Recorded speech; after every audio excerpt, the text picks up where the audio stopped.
And welcome everyone to another exciting adventure on the energy that surrounds us. I'm your host, Michael, and thank you for joining us in our beginning of season 4. And tonight's episode, I want to share in full transparency one of the topics I have been waiting for years to have a guest to talk about. So I am super excited about it. Plus, she does have some other experiences to share that I am super excited about seeing from her bio. So I am so blessed and honored to have this guest on. And we have been having great conversation backstage. And I realized I made one faux pas. I forgot how to ask to pronounce her last name. So I'm hoping I pronounced this correctly. I am going to turn it over to my awesome, amazing guest, the one, the only, super extraordinaire, Dr. Kelly Renee Schutz. Yep, you got it right on the Yay! money. So, thank you for coming on. Well, thank you for having me. And you're probably the very first one, by the way, that nailed that right between the eyes. So good job. We're starting off really well. Well, I would take a bow, but I think they'd rather hear from you. So why don't you give our audience a little bit of your background and what we'll be talking about tonight? Well, that's a long background. I think you know that. 12 books in and a couple documentaries been featured on, and working on possibly doing even a film, possibly. It's been cited that or noted that maybe I should be doing a movie about my life history, because with the paranormal and everything, I fell into this a long time ago. I didn't realize it. And I'm in my 60s now. And as I've been able to connect the dots, as you noticed in my biography, I've had many, many experiences. I've had over 100 experiences with what I believe to be the paranormal or spiritual, of course, added in there. And also a firm believer here, couple visitations from, the otherworldly. So I have an extensive background that starts all the way back at age 3 to 5. And so feel free to ask away, Michael, and I'll try to fill in some of that space for you. Well, then, why don't we get started with what I teased that I've been waiting 4 seasons to have on. And that is, what is your experience and what do you think black-eyed children or the black-eyed kids really are? Well, that is a very good question. Did I have those experiences? I had 2 of them. And one slightly indirect, which I'll talk about in a minute. One which was a more of a older teen / young adult one. And why don't I just start with the first one here? And first question you asked me here is, what do I think that is? That's a really good question. Both experiences lent themselves to different conclusions. So let me explain, and I'll start with the very first one.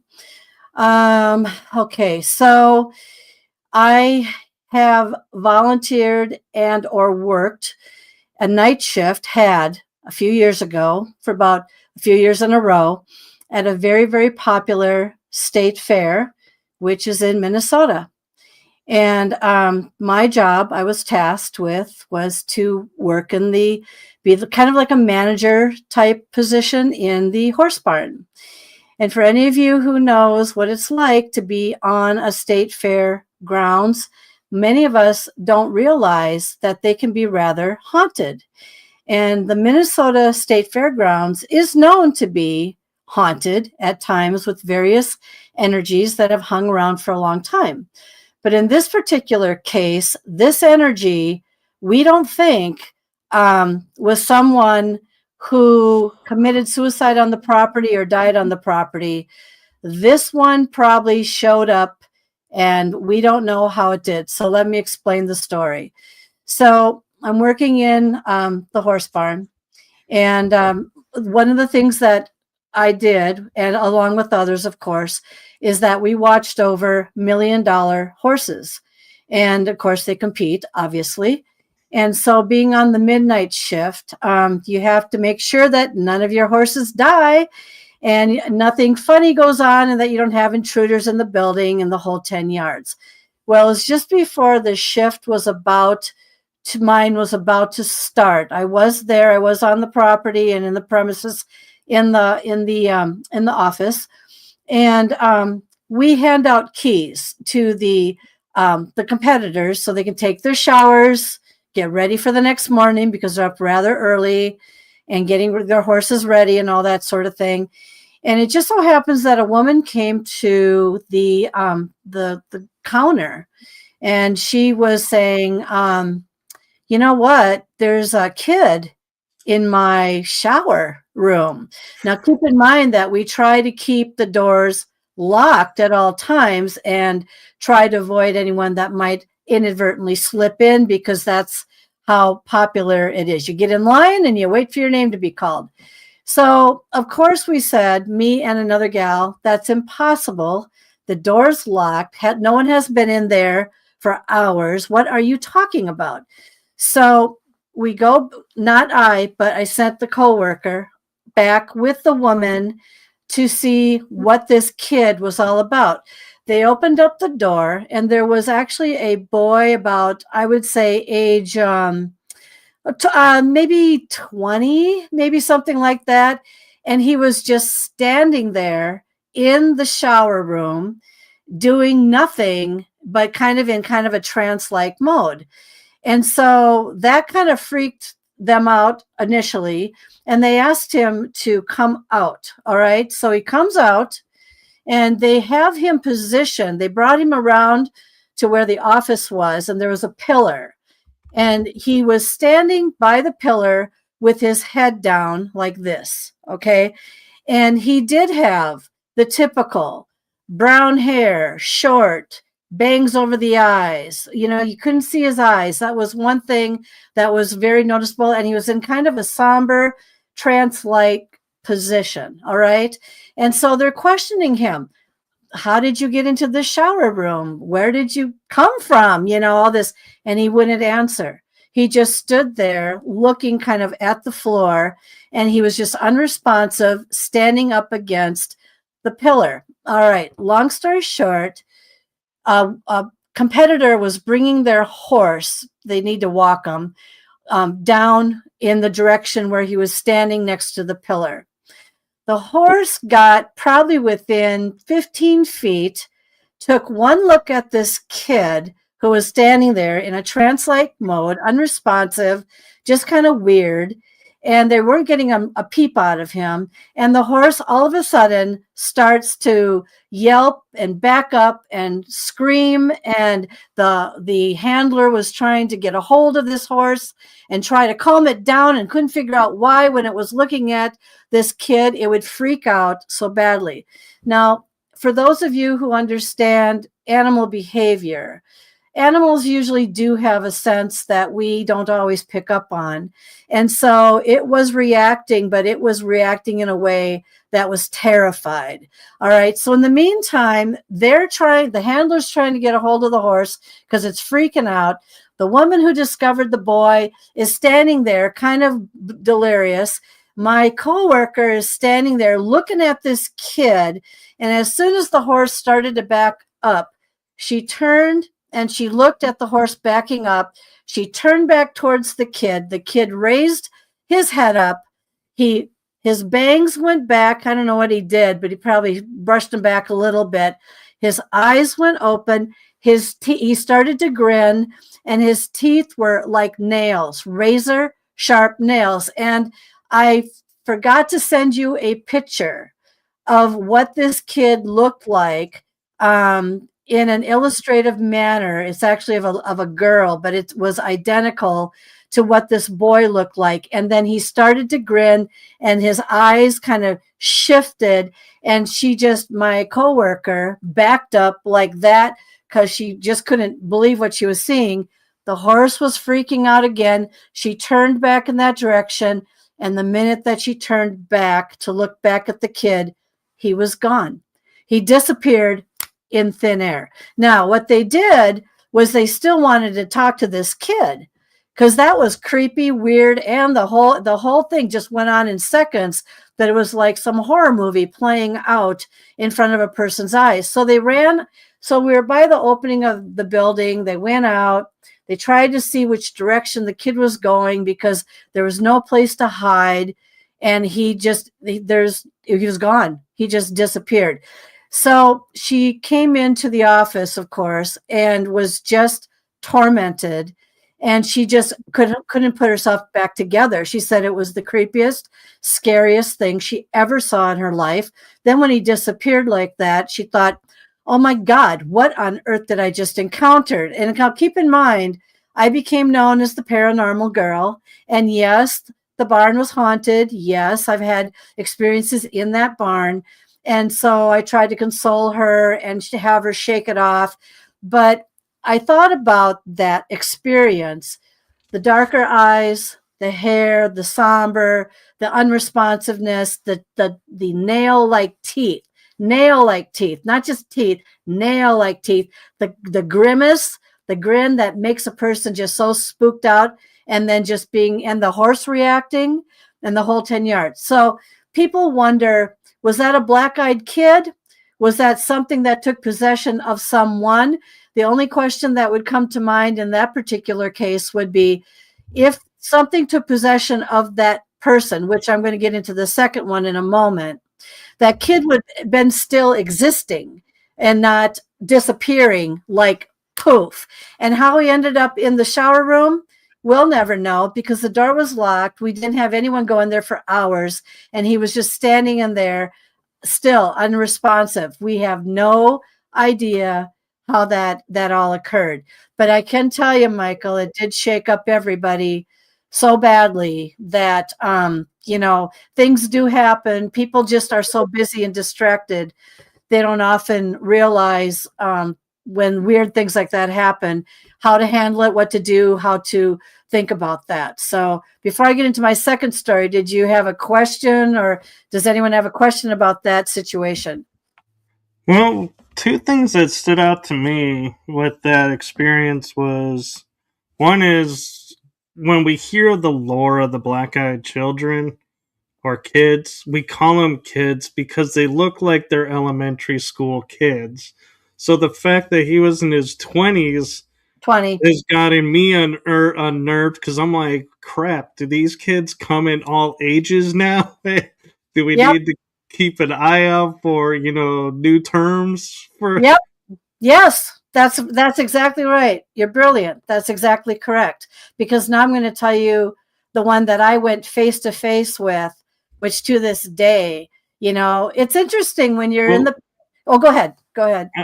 Before you get to the second one, the one thing I wanted to ask, that the second thing that stuck out in my mind is he's in the bathroom shower. So did he know somebody was going to be coming and was waiting for them? Or did he just happen to end up in the showers, manifested there? Or what was there before? Nothing. So, yeah, those were the backup questions that I had, was like, wait, why is he in this particular area? What was there? Who's he waiting for? Mm-hmm. Yeah. Now I can tell you one thing. One of the theories that went on, which I think I'm going to have to discount. There was across the road, there's the cattle barn, and there was a young 18 to 20-year-old that actually hung himself in the cattle barn years prior. Not too much, not too long. Maybe let's just go up to maybe 5 to 8 years prior. So he committed suicide in the cattle barn, and he was a young kid. There was also notice by a security person that when they were in the grandstand area and they could see a kid, a young boy, no, I mean young, I'm talking 18 to 20, sitting at the top in a very empty grandstand, sitting at the top, just staring out as if the kid was just watching what was the world go by or go on. So the one thing that I had started to do research on regarding this was, could this have been the cattle barn kid? What was he wearing? Was he wearing the same clothes that he killed himself in? Did he have brown hair? Was it short at the time?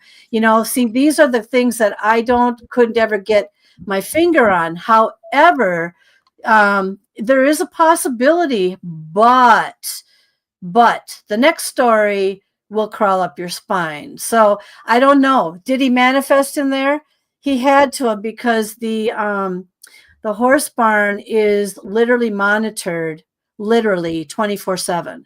Literally. That's what I was there for, the graveyard shift, watching over everybody, the horses, people that might have stayed at the fair past 12 o'clock midnight. And that's when my little experience face to face came with something that might be even more interesting. So yes, what was this kid? Was it the kid who killed himself? Was it something that took possession of something? Did he manifest? And most importantly, did he manifest into a body that most of us would not think about at the time? But I can guarantee one thing. The horse was so freaked out. My coworker was so beside herself, she could hardly bear it.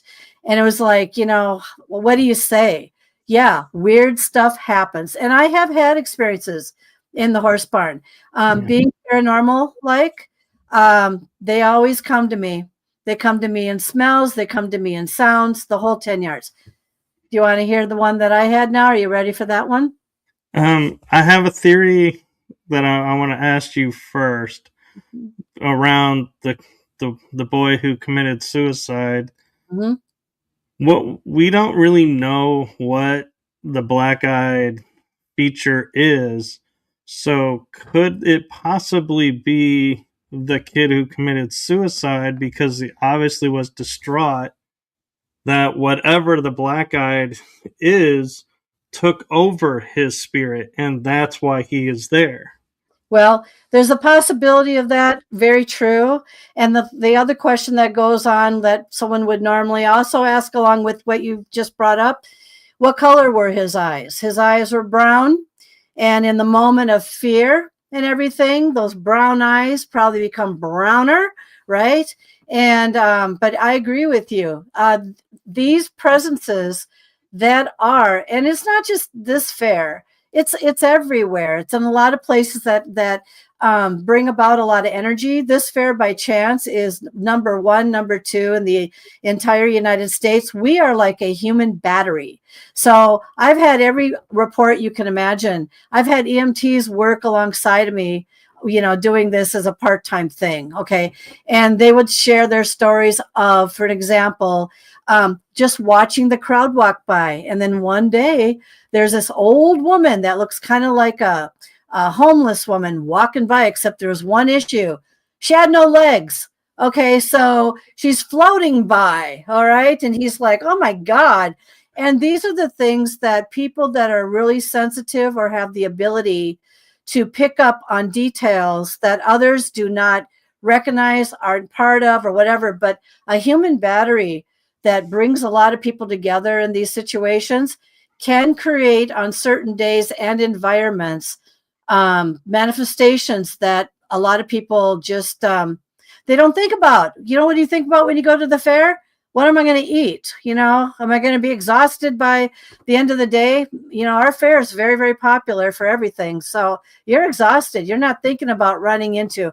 I did do some research once.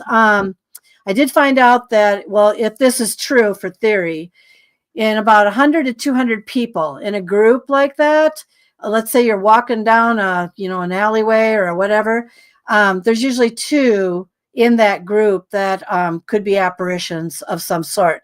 But people don't know this. I mean, I walk along all kinds of people. You don't look and go, are you a ghost? You know, that kind of thing. No.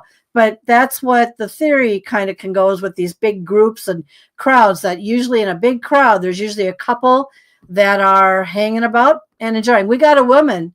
There's a woman that was at the bandstand, and she died, but she would always be seen sitting in her seat, watching a performance, always, every single year, same seat, every single year. And that came from somebody who was also as sensitive, who recognized and could always pick this up. So lots of really interesting things. So sorry, a little off track, but I was just trying to bring out the human battery experience here. Oh no, and I'm excited to hear this second experience.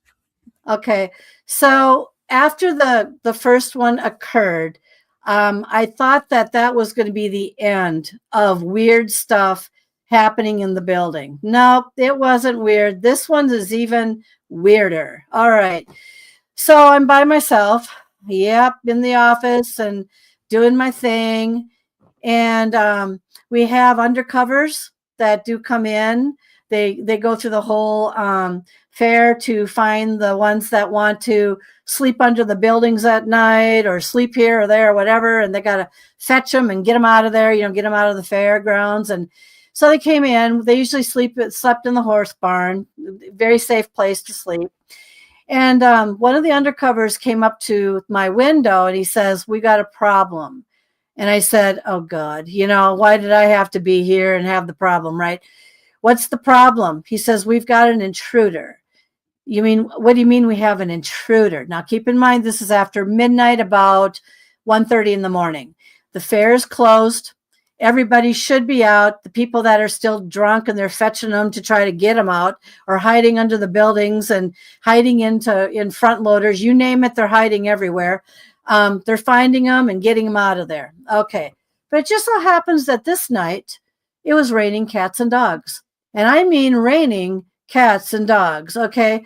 So the undercover comes up to me and says, "We have a problem." I said, "Oh, what's the problem?" "We had an intruder." "How do you know he's an intruder?" He goes, and he's talking really weird. He's talking really weird. Like, what is he saying to you? Okay. So I'm still there.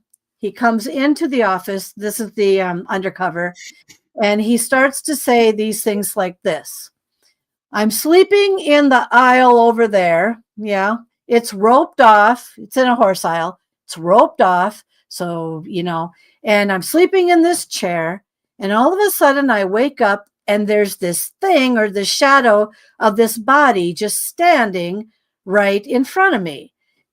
Freaked me out. Okay, freaked you out. Don't know. So he climbed over the rope, obviously, and he wanted to ask you a question. Or something's weird about him. I go, "What makes him weird?" He goes, "He was asking questions that made absolutely no sense." I can't remember the exact statement that he said, but it was something along the lines of this. "Can you tell me why there's hay in this building?" Okay, now keep in mind, we're in a horse building. There's hay and there's all kinds of stuff like that, right? And feed. And yet you have a kid sitting there going, "Why is there hay in this building?" Or something like, why is it that this is acting this way? I mean, so he's talking like he's about 24 to 26. That's about where I'd put him. All right. So now the guy gets up casually from it. He goes, "I don't know how to help you. I'll be right back." That's when he drags himself to the front window, tells me that this kid is acting up. He's weird. And I'm watching now this kid literally walk down the aisle, looking into all of the horse bins or their The stalls. Yeah, stalls. Thank you. I can't. My head's down for the count for tonight, and I'm thinking to myself, going, no one's supposed to be in here. Competitors are in here. Is he a competitor? Maybe he looks like he's making his way to the bathroom. Okay, no, doesn't look like someone I recognize as a competitor. So then I said to the guy, "Wait right here. And if this kid does anything to me, would you come out and help me?" So then I go out there. I have to be queen of the day, right? And I'm nervous because we've got this kid who's 24 to 26 wandering down the aisle, looking into all the stalls like he's looking at something new for the very first time. Like, wow, look at this animal. Like, really weird. All right. So I approached the kid. First, I said a prayer to myself. Then I approached the kid. I said, can I help you? I said, do you realize that the fair is closed and no one is supposed to be in this building? He just stood there and he just kind of looked at me. Once again, short hair. But what was weird about this was that he was wearing sunglasses on his head and he was bone dry and it was raining cats and dogs outside. So he should have been at the minimal, at least wet to some degree, which told us that he had been in that building for at least long enough to either dry off or something really weird was going on. All right, so now I'm starting to notice this, and I'm like practically face to face with this guy. And what went on in my head was, please, whatever happens, don't touch me. This is what was kind of going on in. So this is what he starts to say. I need to get into your office. Why do you need to get into my office? I can't allow anyone in there. I need you to invite me into your office. I need you to bring me into your office. Why do you need to get into my office? There's no reason why you have to get into my office. No one's allowed in there but me. No, I need you to my friends are going to show up and pick me up somewhere here. Oh, really? It's 1:30 in the morning. The gates are locked and closed. And so I'm telling myself, holy crap, I'm standing face to face with a black-eyed something, because that's the language that the black-eyed kids use. I need you to invite me to get into your office. Please let me into your office. No. So it got really weird. So the undercover starts to walk out of the office and he's walking toward us. And I'm looking at this kid. I'm trying to smell if he's got alcohol on his breath, if anything is coming out of him. I'm looking at his eyes and I'm like, holy crap, I just don't turn black. That's all I kept thinking to myself is don't turn black. And I kept thinking to myself, sunglasses, bone dry, asking weird questions. This kid is under some kind of unusual possession, or if not possession, he's under something. All right. Something has taken a hold of him. So the undercover comes up and I said, oh, hi. Yeah, no, we're just chatting. Yeah, no problem here. I said, you wait right here. I'll be right back. Okay. So I bring the security or the undercover kind of back a little bit. And I said to him, call the cop, make it quiet. We need to sting this guy, get him out of here. He is off his rocker. I don't know what planet he's on, but he's not from this planet.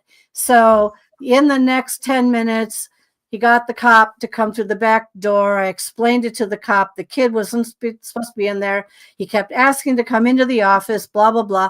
I dragged the kid down to a bench to have him sit down, literally just calmly. The cop car went around and blocked him. And it took the cop literally over 15 minutes to convince the kid to get into the cop car. But then I figured out where the kid came from. It had bugged me and bugged me and bugged me. So right next to the horse building is the carnival. The carnival people are not allowed. They're not allowed to leave the carnival area. They're not allowed to go into any building. They're not allowed to wander off. They're not allowed anything. And I don't exactly know what happened, but my friends are going to come and get me. Can I come into your office? I need you to invite me in, all this sort of thing, right? And then I realized what I was looking at. Years ago, I used to win stuffed animals for sick children at hospitals. And I was very competitive on the Midway. And this kid used to run the carnival water balloon stand. And I thought, oh my God, I know this kid. I used to play the water balloon game all the time. And so then I started wondering, he's been at this fair for a long time, but he's out of his damn mind. Excuse my French. Didn't mean to swear there. But it's just like he was just so weird. And so anyway, I started researching more about not only just black-eyed kids, but black-eyed adults, black-eyed whatever, or not even black-eyed. Something that managed to seep right through his little body, because he knows the fair. He knows everything. How weird to actually come face to face with the very person that you used to win stuffed animals from, but they're complete. And he sounded, by the way, different. I tried to remember back to when he was like doing the game. And I'm like, no, that wasn't even his voice. It was someone else's voice. And so it was more childlike, more innocent, more very, very simple. And that wasn't him at all. So the cop took him away. I did not go on to the Midway to see if he returned or was returned. Chances are likely they couldn't figure out what to do with them either. And I don't know. To this day, I have no idea what happened to him. But now we can talk about whether or not it's possible for things to slip into people. Bone dry, weird talking, never talked like that before. Very interesting. Well, and what's even more interesting is they picked somebody you knew and would remember, and that he knew exactly where you were. So it really starts to make you wonder, were they coming to you? And I almost wonder, because you weren't fully present for the first encounter. Wow. They were like, oh, well, she missed out, so let's give her her own encounter, and brought to you your own encounter. Yep. And it was about as black-eyed as you could ever imagine. And to this day, I think back to that moment and I think to myself, oh my God, what else is roaming on this fairgrounds? Because I have had numerous, I'd have to go and make sure all the horses were okay. There would be bangs that came from places that were not horses. They were not echoes of anything else. They were obvious, like, hi, I'm in this stall. Look at me. There would be smells. Now that barn used to be a airplane part making place years ago. And so the cigarette smells and stuff like that wouldn't even surprise me if someone got hurt in there, killed in there, and they were just sitting there smoking away. And then I walk right through it because there was nobody that was smoking in that barn. It's yes. And am I a beacon? Yes, I'm a beacon. Do they come to me? All the time. They come all the time. Am I afraid of them? Depends on the context. But a lot of them aren't out to scare me. They just want to make themselves known to me. So, yeah. Well, and the thing that I think people often forget because they get caught up in the fear of seeing them, that there is one interesting rule that the black-eyed children have to follow, and you kind of hinted at it, is you have to invite them in. That's correct. They can't cross a threshold. They're almost like the vampire lore.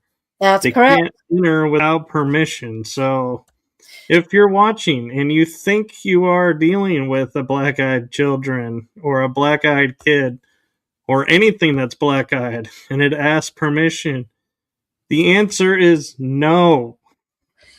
That's right. And not only that, I knew the minute he threw that out, and he sounded in a childlike manner, I knew I wasn't dealing, once I put all the pieces together, I knew I wasn't dealing with the guy that I always dealt with on the carnival, at his station. That was not his voice. That was a childlike kind of simplistic kind of thinking and asking questions that are just so obvious and he's been on this property for how many years, at this fair, and he's asking questions that are like, hello, you know what I mean? It's just like, who just took possession? I don't know if possession's even the right word, of I know I have things slip in and out of me periodically, depending on where I am, and I take on a kind of like the essence of them, and I kind of speak for some of these things. So I've been down that road. I'm not sure possession's the right channeled. I think channeled is the right word that I'm looking for here. And yeah, he definitely was channeled by something, and that something was not of his age, and that something was not of his should be present mindset. Very, very strange. Yeah. But do not, you ever have a situation like that, do not invite, bring, shut your door, walk away, do whatever you have to do. I couldn't. I had $1 million horses at my presence and my stake. I couldn't do anything but. So at the year after, I did not go back. I decided that what was happening is that I seemed to beaconize to the point where everything wanted to now start to visit Kelly in the horse barn. And I made the decision that I was not going to go back because of that. Not because I was scared, but because I now saw a pattern that it's like, Kelly's in the barn, Kelly's here. And then things just naturally gravitate and try to come in. So right. And somebody else could answer the other way and be harmed. And yeah, I know if I was in your shoes, I'd feel responsible. I was responsible. Yeah. And to get the cop, we had to sting him. It was hard for me to sting someone and try to mislead them a little bit to capture them. I couldn't risk having him run. It was still raining cats and dogs. He was still giving the same BS to that. And it took a while to get him convinced to get into the cop car, but he did, he managed. But I'm telling you, weird situation. So yeah, really weird. That was the other thing that caught my interest with both experiences is one was in the rain, which we all hear is the telltale sign is when it's raining, they're going to show up. Yeah. But the first experience was no rain. No rain. And so it's like, that's like those moments where as an investigator, you're like, do we have to throw the playbook out because everything is starting to fall apart in this book? And how do we defend against something that is now defying all the known rules that we think they're supposed to be following? So, well, one of the things too that you bring up is the playbook. I always thought black-eyed kids were young, from 13 to maybe 17, or even younger. Could even be younger, 4 to whatever. But the black eyes would give them away. I had no idea that whatever this thing was that sounded black-eyed to me and had completely the language of black-eyed, completely down to an art. He didn't do that on purpose. He was serious. And so that's what the playbook, I don't know what is really inside of a black-eyed kid. Is it I hate to use the word demon, what is it? And so I don't know. I have no answers. I can't pull it out of these things, and to disappear, poof, like that.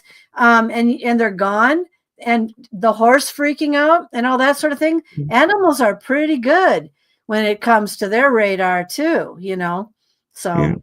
The word that keeps coming to my mind is mimic. Yeah.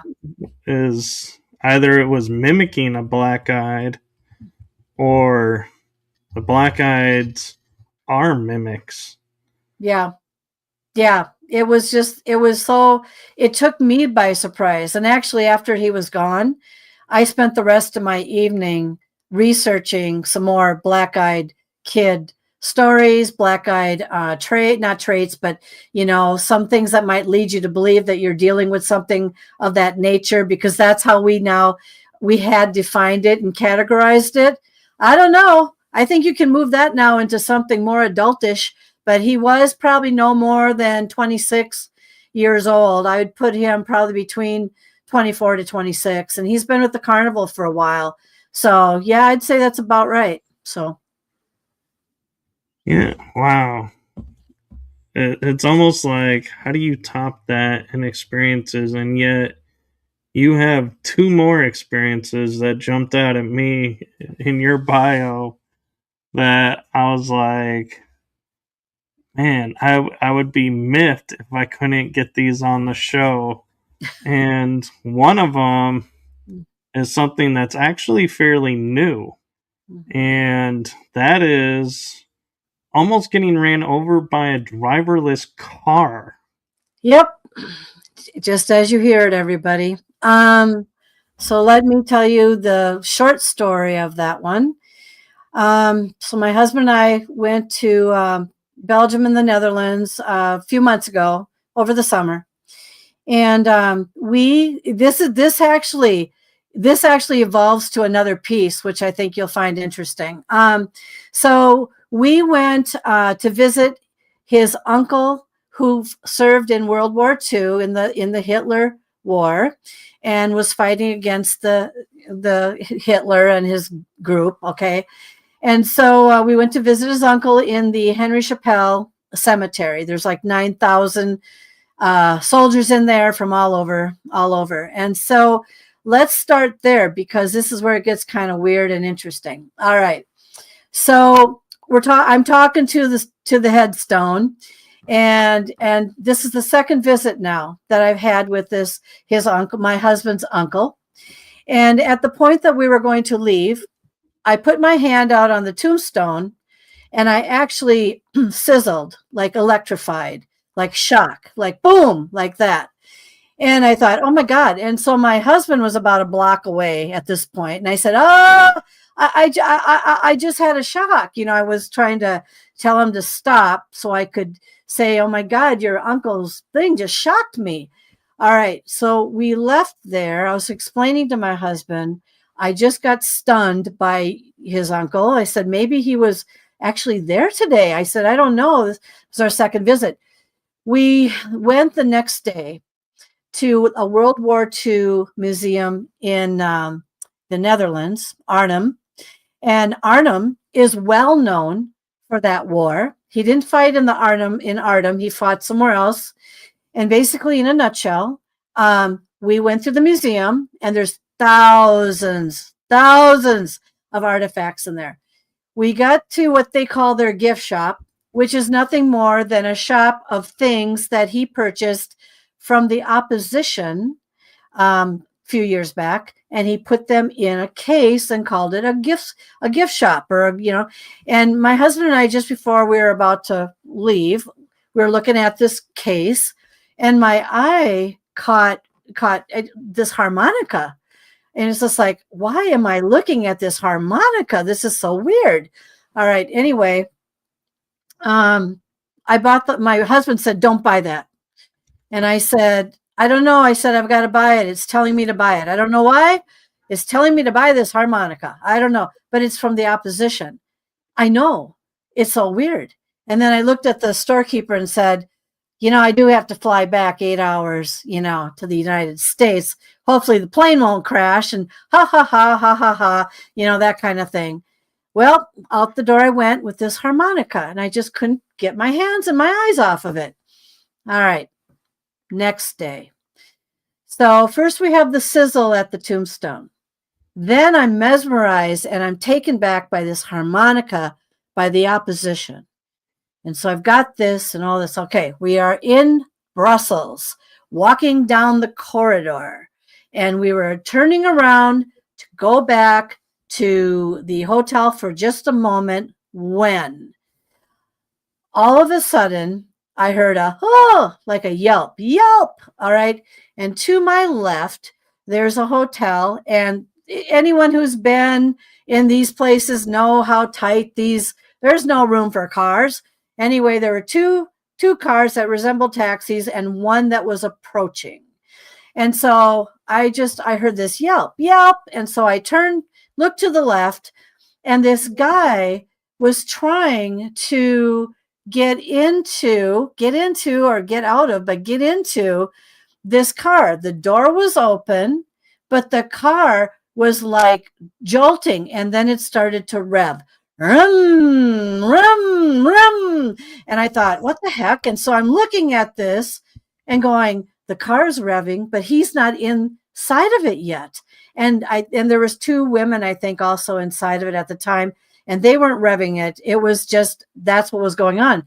So now the car starts to move. Now keep in mind that I'm in the path of the nose of the car, and in front of it was I'll call it a taxi or an Uber. There was a car sitting in front of it. Rum, rum. And so the guy is like holding the door, trying to get in, and it starts to move. And then what it did is he's holding on to it. He's now being dragged. It hits the back end of the car in front of it, kind of like it took on a human personality, and kind of like it was like, get out of my way. It was like a get out of my way kind of thing. It was so weird. And I'm watching this, and I'm seeing the guy, and he's screaming now, and the thing's room. And then it hit what sounded to me like about 85 miles an hour. I'm going to stick to that because it was really revved fast. And then it shot off like a rocket right at me. Now, I was in the path. My husband was right in front of me by a foot. I was behind him. I'm noticing this.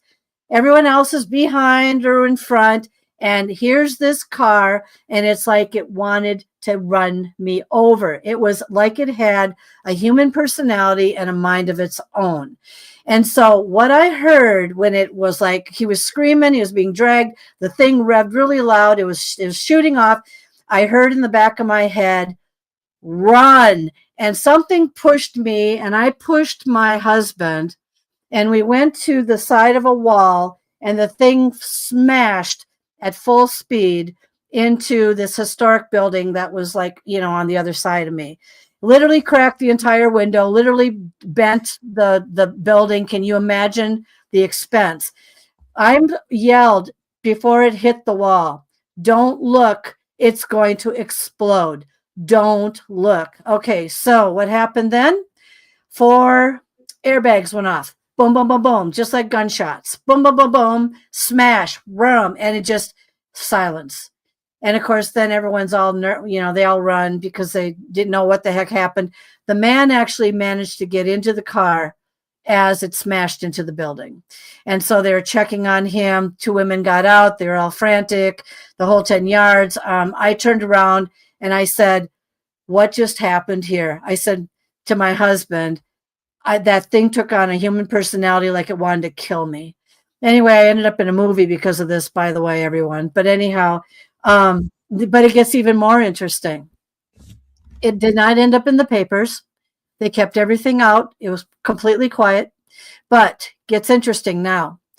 So we're all shaken up. My husband and I get on a hop on bus just to try to shake it off because we couldn't function after the fact. I just sat there and said, oh my God, I just had something that had no driver try to run me over. All right. So then let's fast forward 2 months. When I was at the grave of my husband's uncle, I said to him, I don't know if I'm ever going to be able to come back and see you again. I wanted to wish you well. I wish we could take you back with us. I really wish I knew how you died, where you died, and the whole 10 yards. Right now, as I speak to you, God is my witness. Nobody knew the questions I asked of his uncle. My husband received from an unknown person, but he gave his name, of course, in an email 2 months later with a folder of his uncle.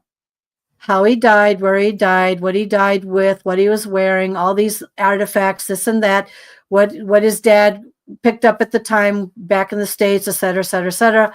How he was buried actually twice. And my husband was all shaken. He said, I don't know this man. I said, nobody knows that I asked these questions. And this folder with all this information came to answer my questions. And if you remember, I sizzled and I asked these questions.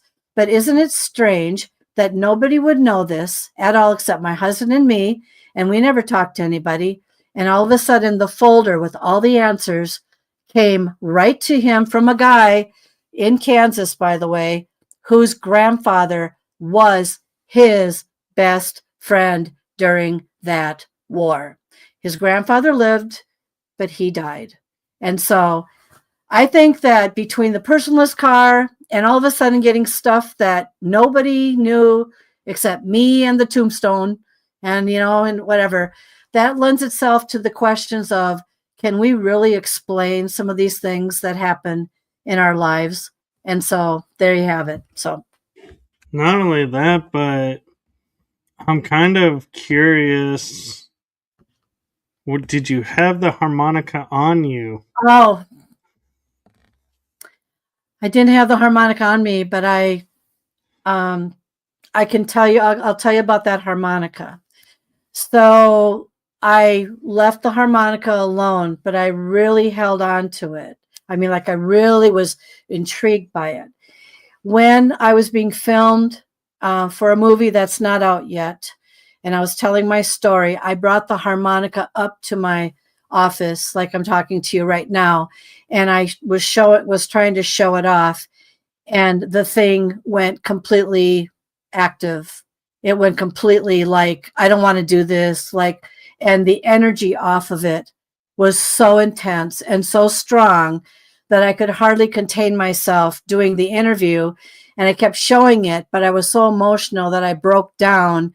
And it was because, so the harmonica was not on me at the time, but the energy of it was definitely on me. And I don't know, it was the opposition, that is true, but who pushed me, who yelled to get out of the way? Was it something of the opposition that was noticed by something in the personless car? Because that was strange. And like I said, they kept it out of the papers and everything. That was so bizarre. It took out, like I said, the human personality. But the harmonica does not like to be touched. I did take a picture of it. I bring it to conferences with me. And would you believe that even when I show the picture of the harmonica, I could tell you the story of the Annabelle situation that I just went through at a conference where, once again, things are just so interested in me and my life that they will come right to me. But anyway, that's another story, another time. But yeah, it's the harmonica does not want to be touched. So it's behind glass in my house. And it's kind of interesting. So I just kind of leave it alone. Yeah, because I was getting the feeling like, we think of during war, both sides hated each other. Yeah. But then we have moments like, I think it was it 1912, the Christmas Treaty, where they stopped fighting for Christmas and shared and like were comrades. And then we're like, I'm sorry that when we wake up the next day, we're back to fighting each other, but, at least we'll have this little truce that we, shared for the holidays, that possibly the person who had that harmonica didn't really believe in what was going on and was like, here's a chance to atone. Mm-hmm. Let me save this person who took an interest in me so I can have sort of a little atonement. Well, and I did ask the question. I did. Who saved me? Who saved me? I saved my husband. I mean, something pushed me and said, run and all this sort of thing. Something saved me. So I saved my husband.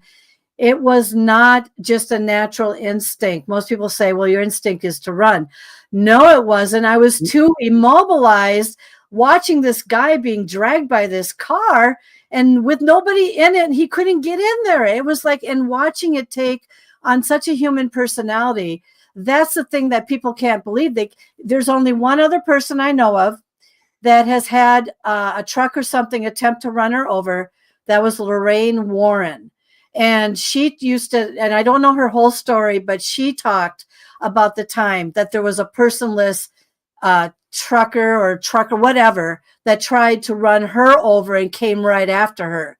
And then when I shared my story, someone brought that to my attention, and it's very interesting. So yeah, very interesting. That is, and we're actually 4 minutes from the hour. Do you have time for one more? Mm-hmm. Oh yeah, I have time. This one is something that is rather unique, and I don't know if you actually get asked about this a lot. And that is the mantis bean encounter. Oh yeah. Okay. All right. So I hope, do you want me to try to do it in 4 minutes, or should I just tell the story? Tell the story. We have time if you have time. Oh, I have days. Okay. So, let's see, where do I start?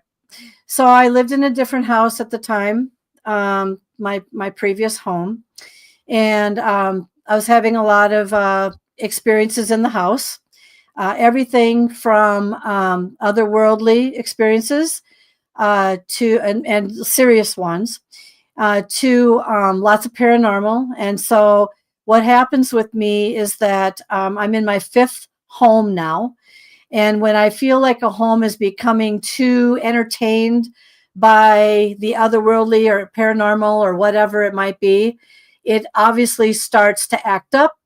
And I say, it's time for me to leave and go. So I built the house that I'm currently in right now to try to explore whether or not I'm causing this stuff or whether or not this stuff remains to still come to me.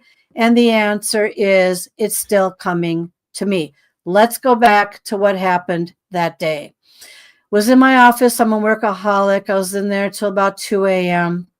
Decided to give it up, for the night. Went to bed.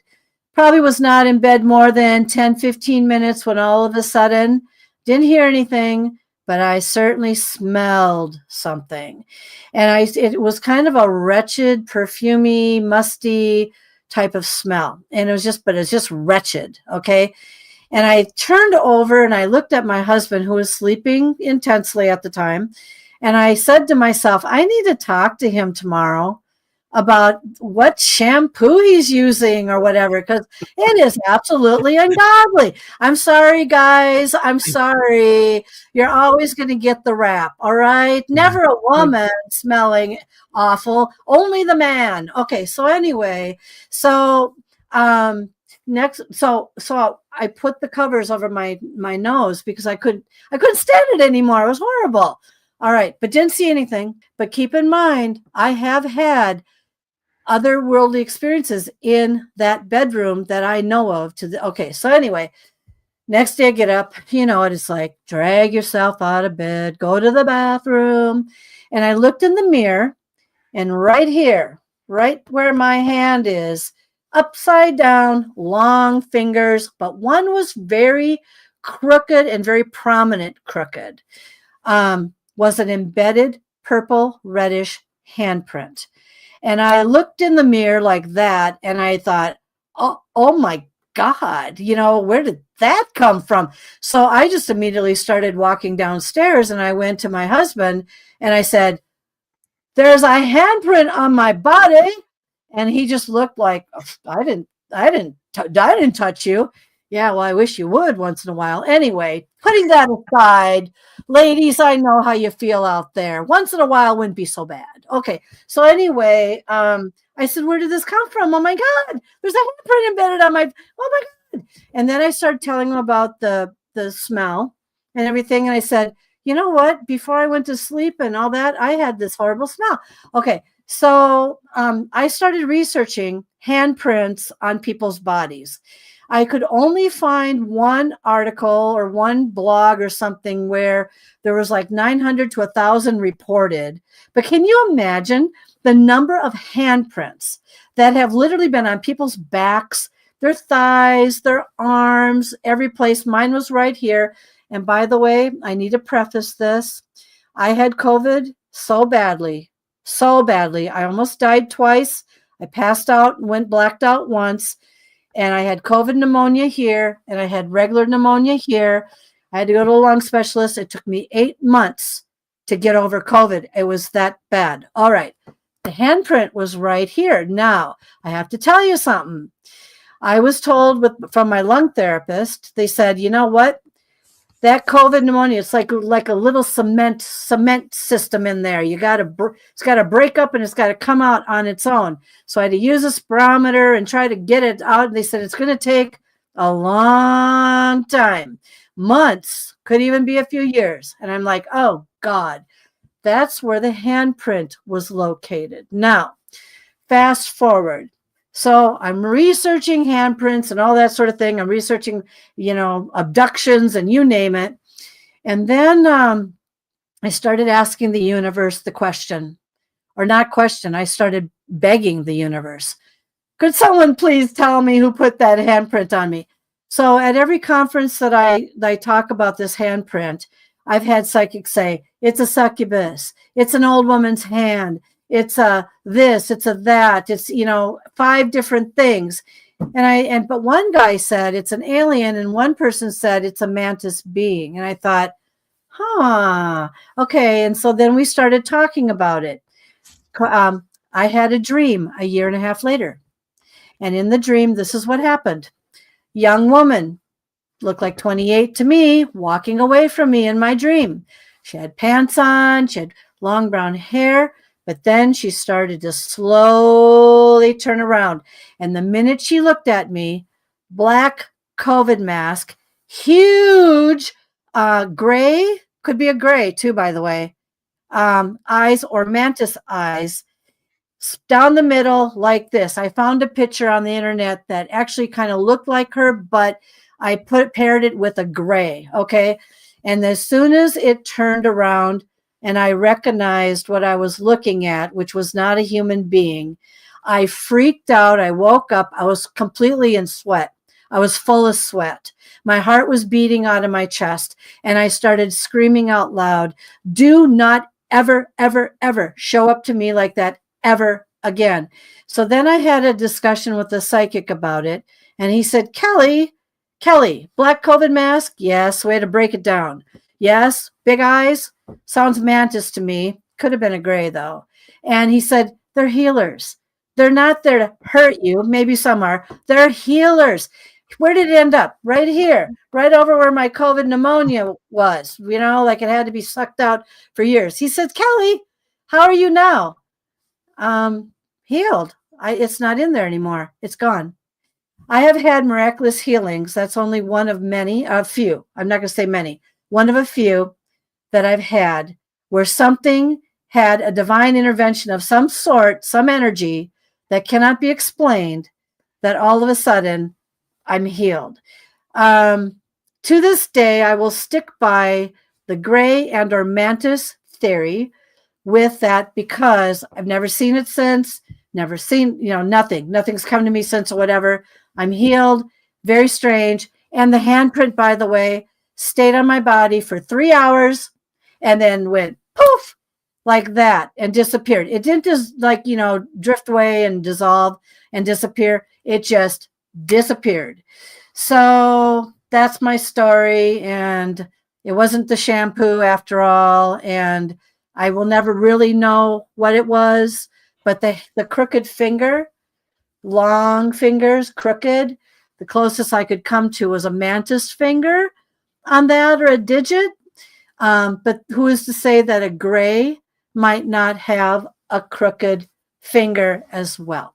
So that's the story.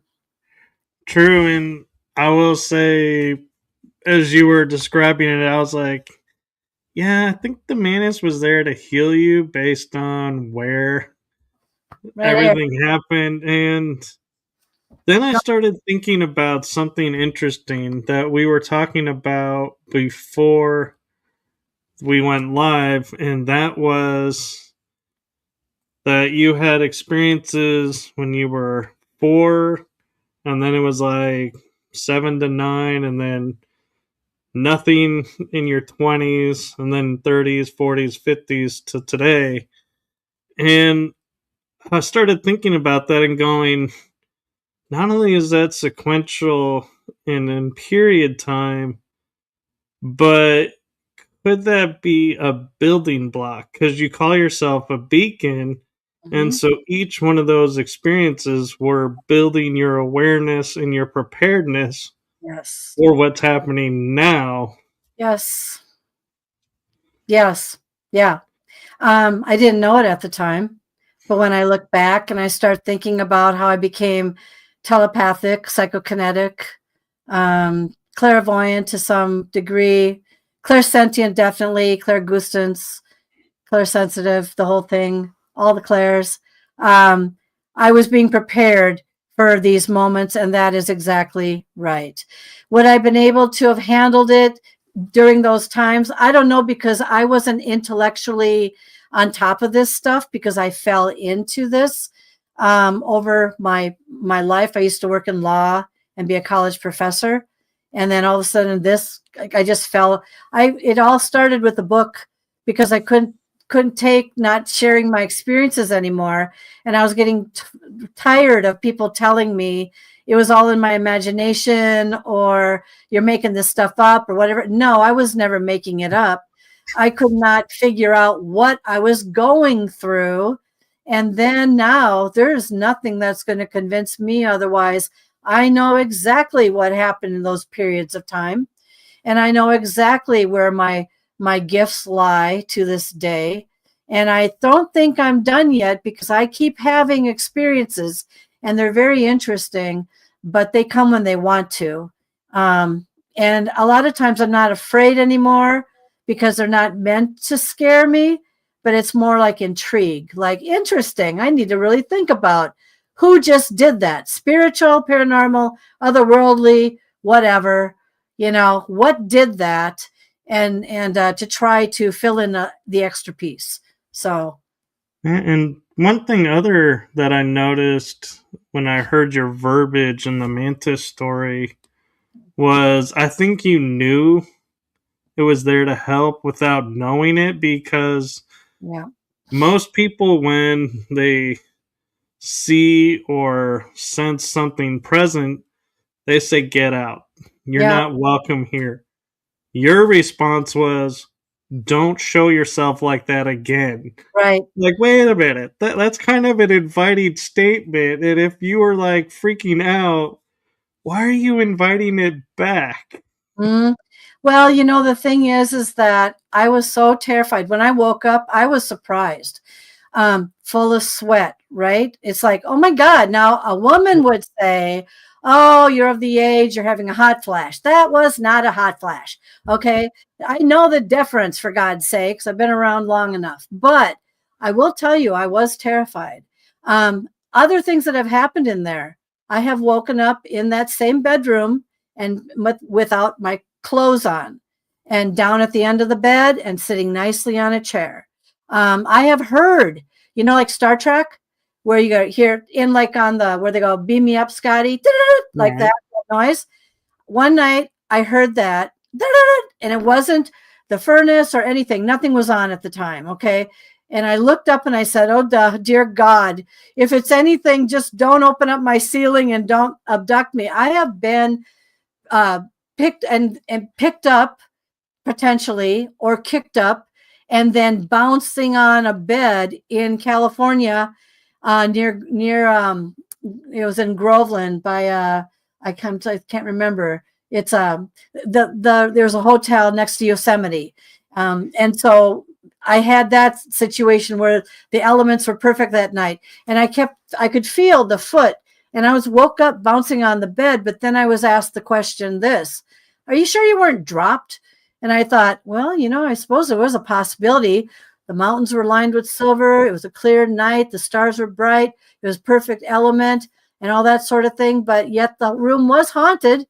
I knew it was haunted. So, yeah, lots of different things do occur. You explained how I wake up bouncing on a bed.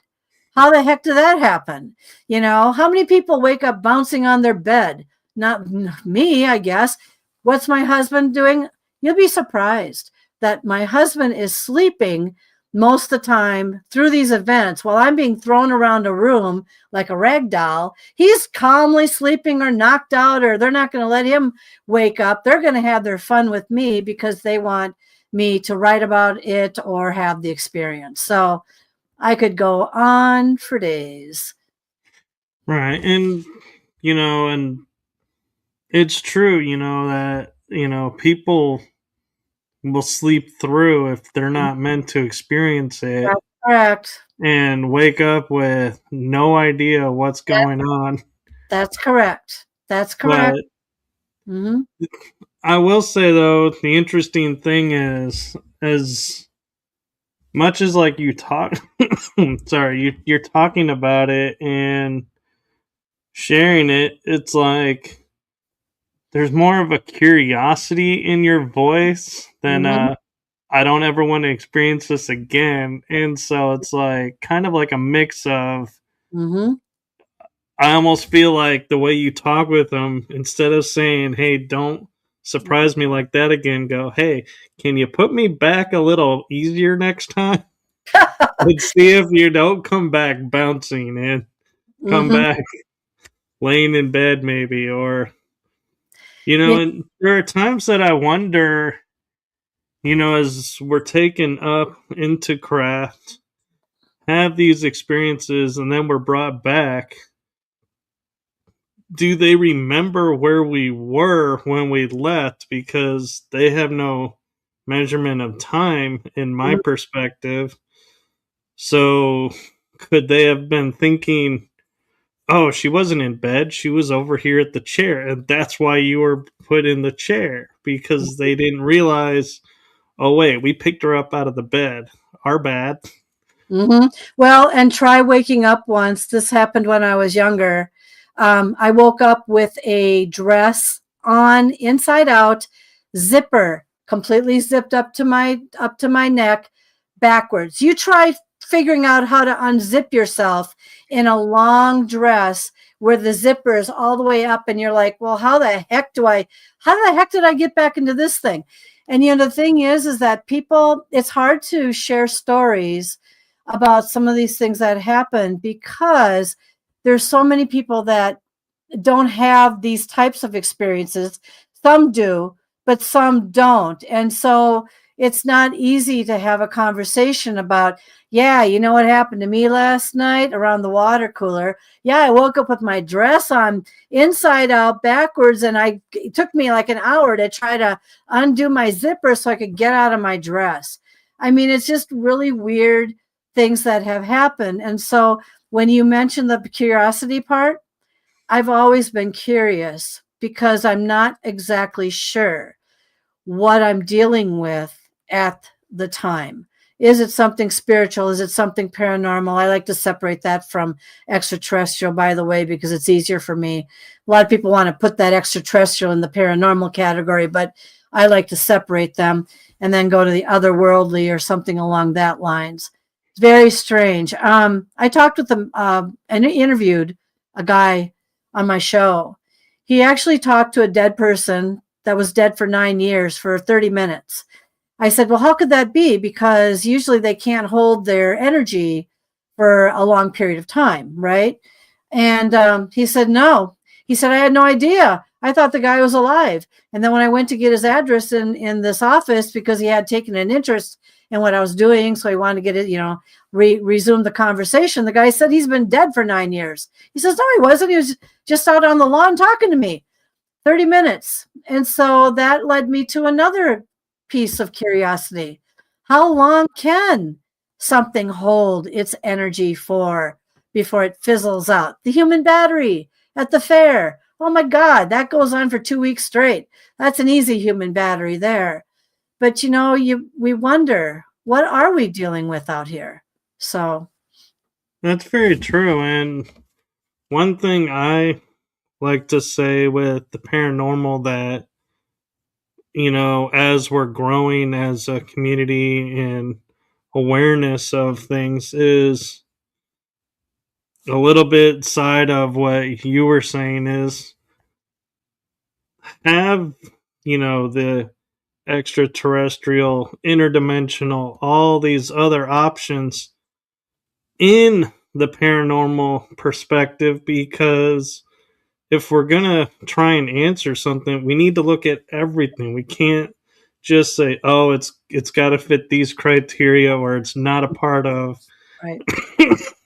because we're missing the boat. And what I was thinking about one day was, we watch Star Trek and, shows like that. And we're like, well, how do we make first contact?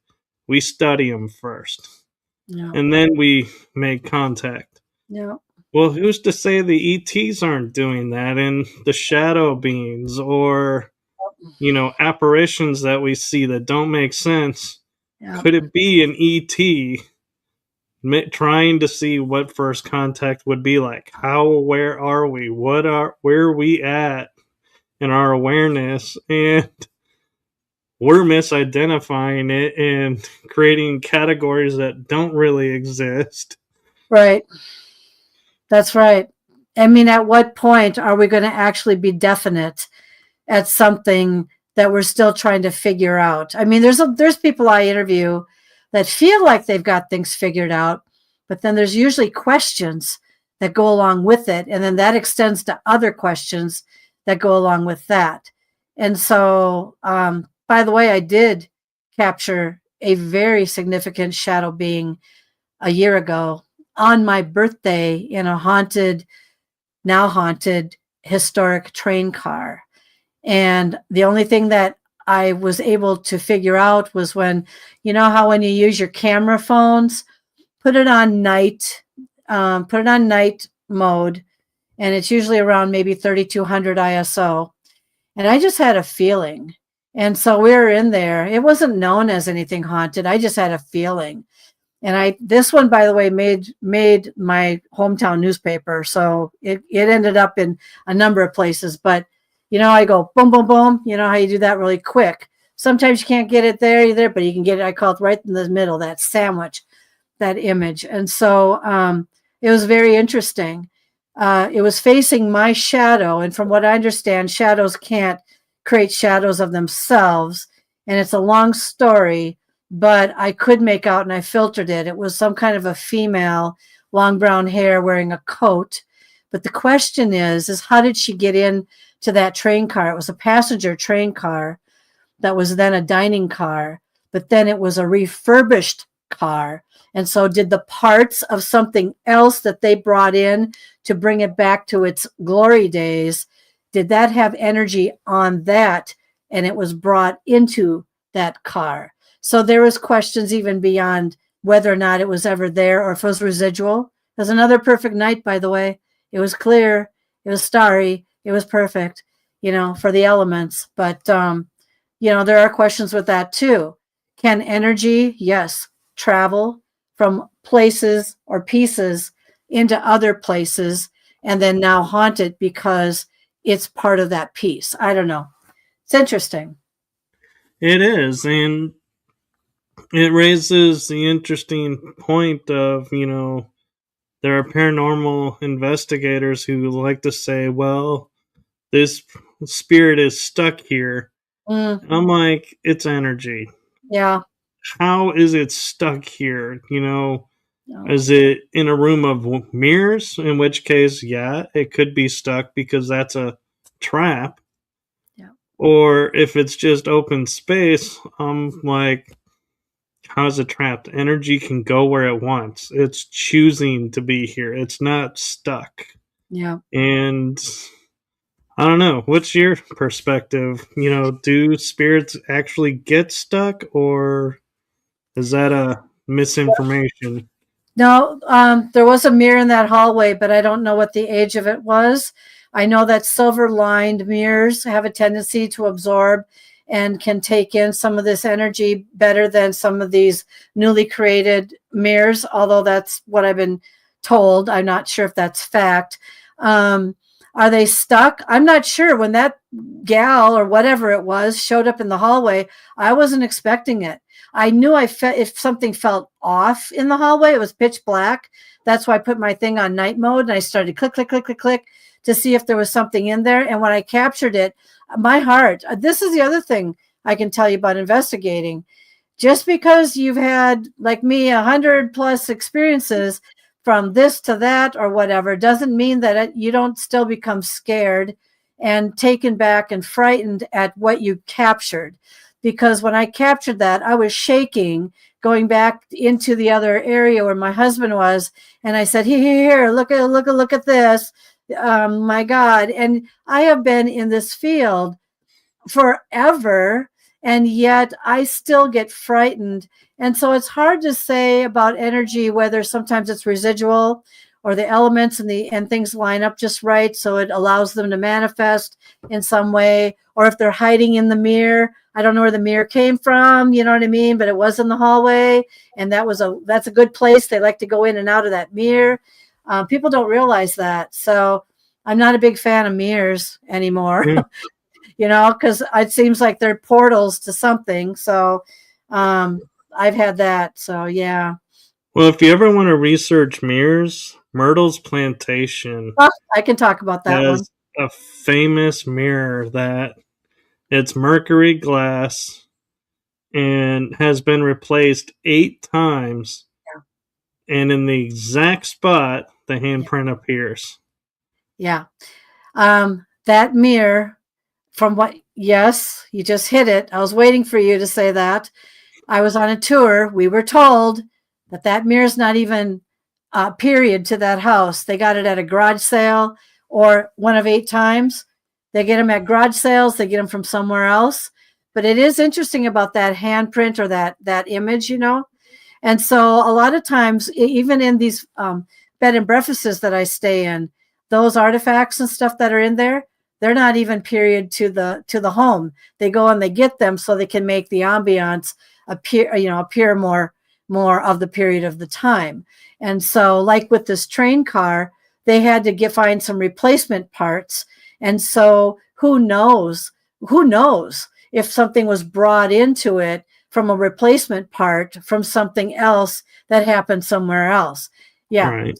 Yep. Like an asylum, mirror from an asylum brought into the train. Yeah. Yeah.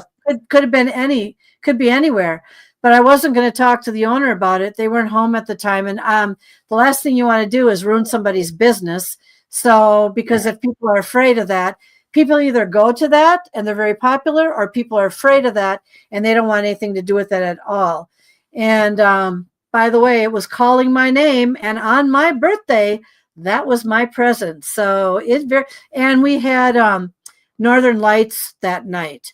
And so that's why when we're talking about energy and things really lighting up and everything, the conditions were right for some type of manifestation, but I wasn't expecting that at all. But it's a remarkable capture. So it is. And talking about phone cameras for a second, I just had a thought pop in my head, because we're trained as investigators. You take at least 3 photos in sequential order. Yeah. But camera phones now have burst mode. Yep. So is it better to use the burst mode or to still do the 3 individual pictures? I did both. When I can answer that also from another perspective. When I started out with I call it the sandwich effect, I used a disposable camera. Click, click, click, and was able to capture things on a high ISO film, did a disposable camera. That was years ago. And that's when I started learning about orb energy and stuff like that. And so I think anything that's manifesting and the right place, the right time, whatever, not everyone's going to capture the same thing. Could my husband have used his phone and captured the same thing? I can answer that too. I used to be a professional wedding photographer. I'm still a professional photographer. If you have a filter on your camera or your cameras, some of those are going to filter out some of that type of stuff. You know, you got the dust and this and that and whatever, and the droplets. Okay, very good at picking that up. But there's some things that aren't dust and droplets and this and that and whatever. And sometimes the filter and on your camera or whatever it's made of can also filter those things out. So my husband, if he would have taken pictures like that, I would bet you he would have captured probably nothing. You know, right place, right time. I don't know. What are your thoughts on that?